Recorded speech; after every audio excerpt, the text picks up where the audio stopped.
Let's talk about gentrification, because of course, development, beautification, having tourists come to your city is very welcome from like the big picture economic profile of the city, but it comes at a real cost to city residents. So what are you doing, Mayor Fischer, to deal with gentrification sweeping through a city like Louisville? Yeah, our goal is to regenerate without displacing, and so the more rapidly your city is growing, the more difficult the task is. So like Atlanta is growing more rapidly than Louisville, we're growing.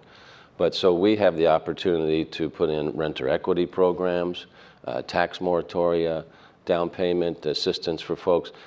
Low income folks, and African Americans in particular, when you think about the legacy of redlining, and when you take a look at the difference between wealth of white families and black families, 10% black families have, why? Well, they weren't able, for the most part, to buy houses because they were redlined out. But today in our cities, they're paying the rent, but they can't come up with a mortgage payment, down payment. So down payment homeowner assistance is a radically effective way, relatively inexpensive too, for black families to grow wealth. So we'll do that with our CDBG funds. They are declining, they should be increasing so we can help more people. We do that with some good foundation assistance that we have as well.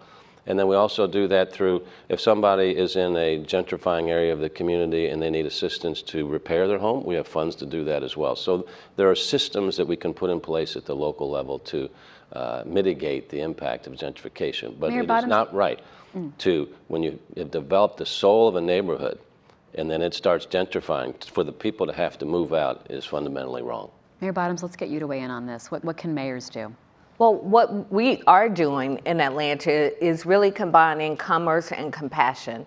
We're very fortunate that we are home to a number of Fortune 500 companies, and these CEOs have a seat at the table in helping us address some of these challenges. And so one example is where the new Mercedes-Benz Stadium is. It's in the heart of one of our legacy communities that's facing gentrification. We put in place a displacement-free zone.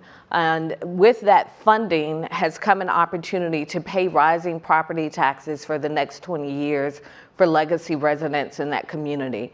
We recently negotiated a deal for the redevelopment of 30 city blocks in Atlanta. It will be the largest redevelopment in the Southeast in over 3 decades. As a part of that, we thought outside of the box. We know that property taxes will rise, residents will continue to be pushed out.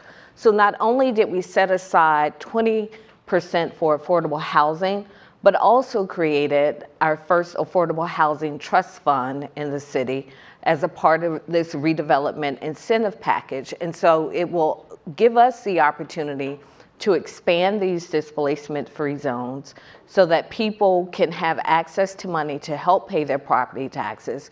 We're helping our legacy residents resolve title issues. That's a big problem in our gentrifying neighborhoods.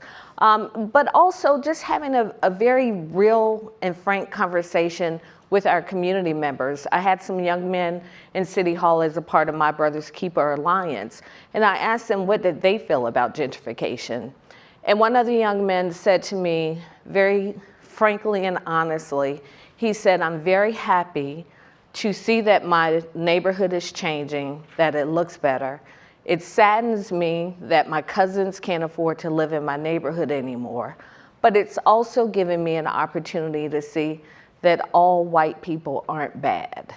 That was his lens, because he had never lived in a diverse neighborhood. So I think we have to take these moments of opportunity, and we see that we're bringing people together who otherwise wouldn't live in the same neighborhoods. But our most important opportunity is for us to make sure all of our communities know that when the communities look better, that it's for everyone and not just a segment of the population. Thank you. So Congressman Khanna, you're nodding your head about that. What should the federal role be there? Well, the federal role should be to support the work that the mayors are doing. And there is a bill that Cedric Richmond actually is leading in the House of Representatives that would give billions of dollars of investment to build more affordable housing. And if you ask mayors, and I'm sure they chime in, one of the problems is they need more funding for schools and more funding for infrastructure if you're going to ask to build more affordable housing, particularly near transit. And this bill would do that. And it would also provide specific assistance for down payment for communities that have faced redlining.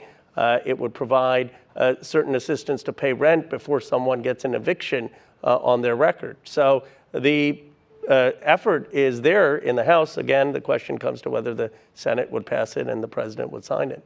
Let's turn our attention to health care. Congressman, this is a huge concern for voters, of course.